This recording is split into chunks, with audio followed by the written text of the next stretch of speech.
Contact with an unknown life form turns the station from a research facility into a front line, where every decision can either destroy humanity or offer hope for victory in the war.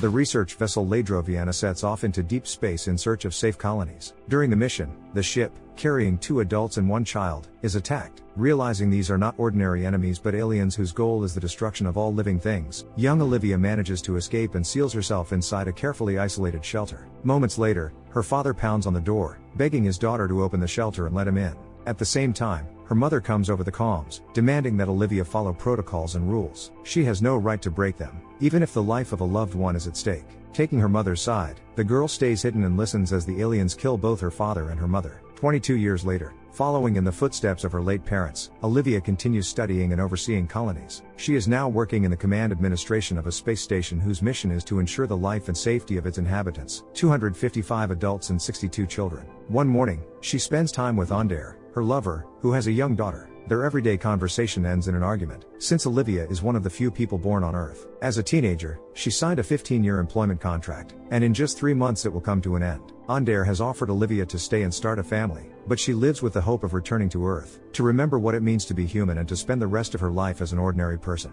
Upon arriving at the colony's control center, Olivia receives a brief report from her young assistant, Arlo. Among the planet's current issues are a clogged toilet and a burned-out light bulb. Nothing more serious ever seems to happen here. Work in the control center feels like the perfect solution for Olivia. It ensures the safety and well-being of the community through strict adherence to protocols and rules. There are no real problems or challenges in her job, and the approaching end of her contract only fills her with optimism. A little later, Onder's daughter calls her. Mara overheard the conversation between her father and Olivia, and now asks her to change her mind and stay with them. No matter how convincing the little girl is, Olivia is firmly opposed to any violation of protocol. She cannot and will not stay in the colony. Her dream is to return to Earth. Arlo also tries to influence his colleague, arguing that life among friends is better than returning to Earth, where no one is waiting for her. Olivia refuses to discuss it. Her decision is final and will not change because of other people's opinions. A few minutes later, their routine conversation is interrupted by the sound of an alarm signaling a system malfunction. Olivia orders Arlo to check the control center's functionality and identify the source of the problem.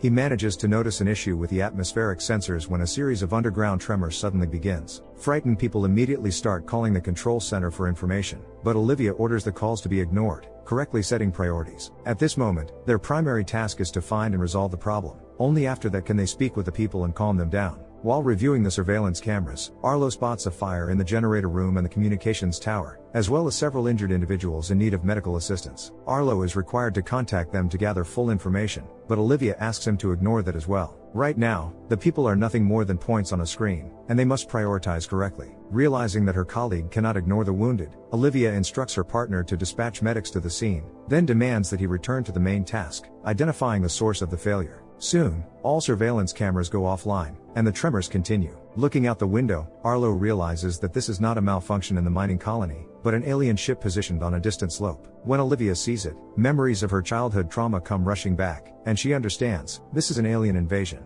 On the few remaining operational cameras, Arlo sees people in the hangar panicking as something almost invisible hunts them down. Olivia reacts faster than her colleague and recognizes the creatures immediately. They are the same vicious aliens who killed her parents. They have found the colony to wipe out humanity and will stop at nothing. Now Olivia and Arlo are the only ones who can prevent the worst, but they must act quickly and in perfect coordination. Olivia activates a program that allows them to track the aliens and their movements. On the global map, they appear as red dots chasing terrified people. The moment an alien catches up to someone, it kills them instantly and moves on to the next target. Arlo initiates a defensive protocol, causing nearly all buildings to seal themselves with steel plating and armored doors. The colony is now in complete isolation, which should protect it from the alien attack and allow them to maintain control over its systems. Olivia activates the emergency alarm, instructing everyone not to engage the enemy and to retreat to the nearest shelter. There are only 2 shelters on the planet, and people must split up and reach safety as quickly as possible. When Mara calls, begging for help, Olivia orders her to run immediately to the second shelter, since it is much closer. At the same time, Arlo seals a steel door behind a crowd of fleeing people, cutting off the pursuers. Just seconds later, Arlo sees that 7 aliens have either forced open or destroyed a 1-meter-thick steel door and continued forward. Catching up to every person in their path, they kill instantly, leaving no chance of survival. Watching this unfold on the map, Arlo briefly suggests that it might be a cruel simulation or some kind of sick joke, but Olivia makes him understand, this is a horrific reality. Trying to lock doors in the hope of buying a few extra minutes, Olivia and Arlo warn everyone about the threat. They ask people to divide into groups rationally and move toward the nearest shelter. Olivia coordinates the movements of Mara and Onder, while Arlo calls his parents, terrified that the aliens might kill them. He urges them to leave the medical block immediately and head for a shelter only 215 meters away. At one point, Arlo's best friend calls him, demanding information about the aliens' location. Jorge, along with 4 other volunteers, has armed himself with axes and hammers, hoping to stop the aliens. Arlo realizes this is reckless and pointless, and orders them to retreat at once. Olivia proposes a different option. She is willing to let the 5 volunteers engage the enemy with only one purpose: to delay them for a few extra seconds. These people are doomed to die, but at the cost of their lives, they might allow others to escape. Arlo cannot support such an order and begs Jorge to fall back, but his friend ignores him. The 5 brave volunteers attack the aliens and are instantly killed in the unequal fight. Arlo and Olivia hear only their voices, their screams for help, and then dead silence, realizing just how vastly the enemy outmatches them in strength, speed, and brutality.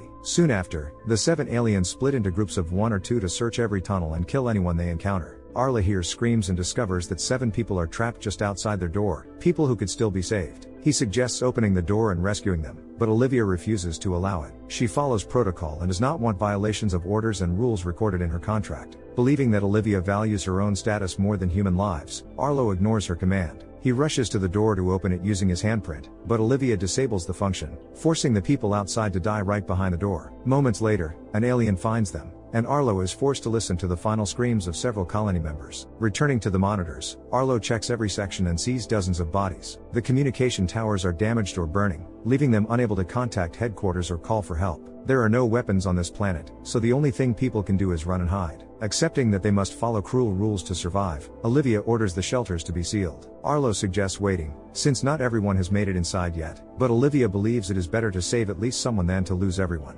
This painful moral decision leads to more deaths, but she isolates the second shelter, trapping 48 people inside, including Mara. The rest are left outside, unable to get in, and are all killed by the alien. Now it's Arlo's turn to seal the first shelter, but he hesitates. He acts cautiously and waits, hoping that as many people as possible will manage to get inside. On top of that, he keeps watching for his parents and wants them to survive. At the same time, one of the aliens chases the fleeing crowd, killing everyone in its path. As soon as Arlo's parents make it into the shelter, he tries to lock the door, but the system throws an error. It turns out the crowd is holding the mechanism open so others can get inside as well, and this leads to a tragedy. The alien breaks into the shelter and begins killing people one by one. Among the victims are not only Arlo's parents, but hundreds of others, including Olivia's beloved Onder. Moments before his death, Onder calls Olivia and asks her to take care of his daughter, because she is the only one who can. Realizing that everyone inside is doomed, Olivia seals the door to the first shelter, trapping the monster inside. Olivia and Arlo are overwhelmed with despair, but they cannot give up. A call from the second shelter forces them to act. The aliens are using laser weapons to cut through the steel door. According to the calculations, they will be able to break in and kill all the survivors in just 67 minutes. Even here, Olivia lies about their supposed safety, claiming that people have twice as much time to find weapons for self-defense. Unfortunately, the only things they have are water, food, and a few screwdrivers, clearly not enough to stop an alien invasion.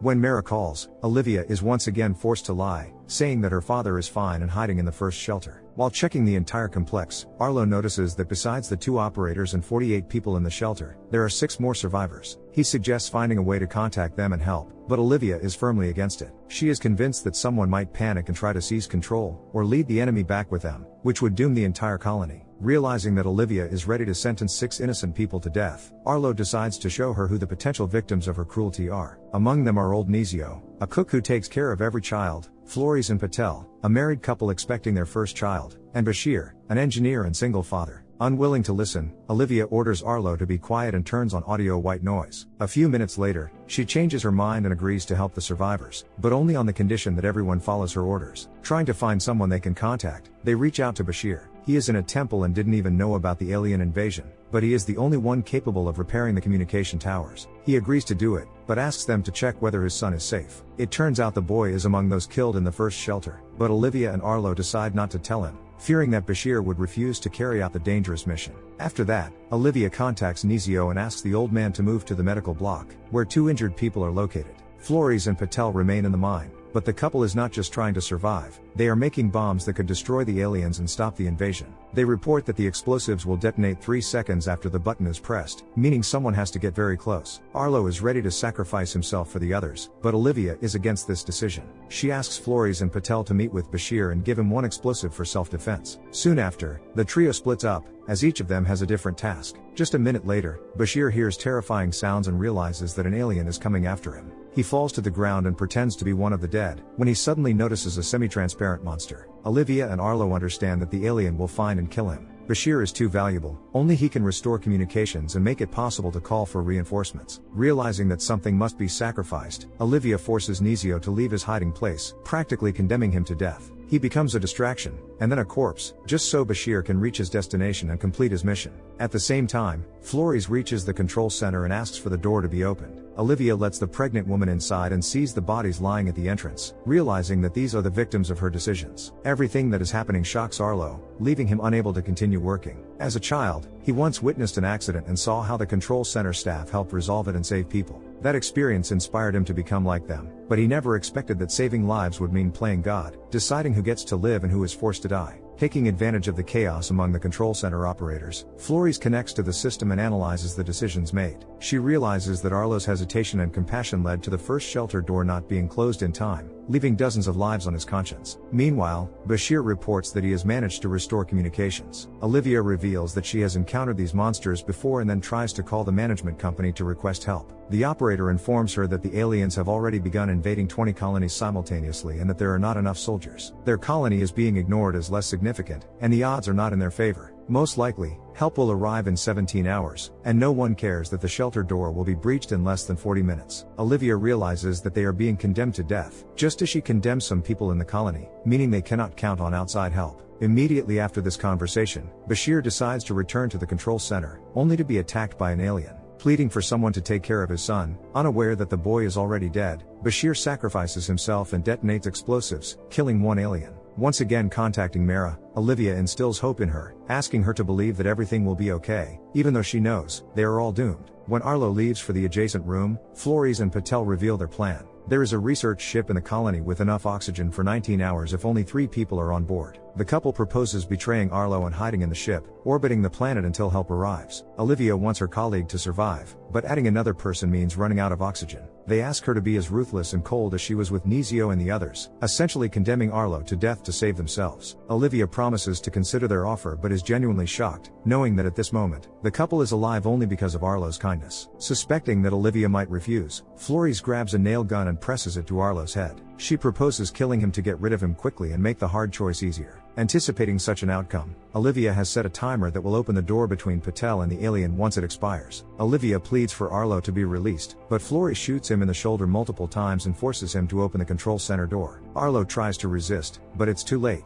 The door opens, Patel rushes in, and the monster prevents them from closing it again. The semi-transparent alien follows Patel, dooming everyone inside. Trying to protect her husband, Flores shoots nails at the monster, but this only enrages it further. The massive alien kills the pregnant woman, and Patel decides to sacrifice himself. He approaches the monster and detonates explosives, killing himself and attempting to destroy the alien, but the creature survives. Moreover, it smashes through the door into the room where Olivia tried to hide. As the alien moves to kill her, Arlo intervenes, shooting the monster and drawing its attention. Using the opportunity, Olivia attacks from behind, driving explosives into its back, killing the alien and saving Arlo. Olivia treats Arlo's wounds when she hears another alien approaching. Activating the white noise sound, she notices that it irritates the monsters. They become disoriented, blind, and deaf simultaneously. When the alien breaks the loudspeaker, Arlo sacrifices himself and leaves hiding, only to be killed by the semi-transparent creature. Fortunately, it doesn't notice that Olivia is nearby. With many having sacrificed themselves, it now falls to her to do everything she can to save the 48 people in the shelter. At first, Olivia decides to focus on saving herself. She heads down to the hangar to activate the research ship, but is suddenly attacked. The alien strikes her in the stomach, leaving her severely wounded. Luckily, she finds a hidden weapon on one of the ships. Using the nail gun, she injures the enemy and then throws explosives toward it, taking out another semi-transparent monster. Once aboard the research ship, she tends to her wounds and prepares for takeoff, only to realize she cannot abandon the 48 people still in the shelter, including children like little Mara. In memory of her beloved Onder and loyal companion Arlo, Olivia decides to return to rescue the people in the second shelter. Navigating the tunnels laden with explosives, she finds herself behind the monsters, watching them melt the shelter door. Activating white noise, she places the explosives nearby and retreats slowly. The plan seems almost flawless, until Commander Ventura from the rescue ship contacts them prematurely.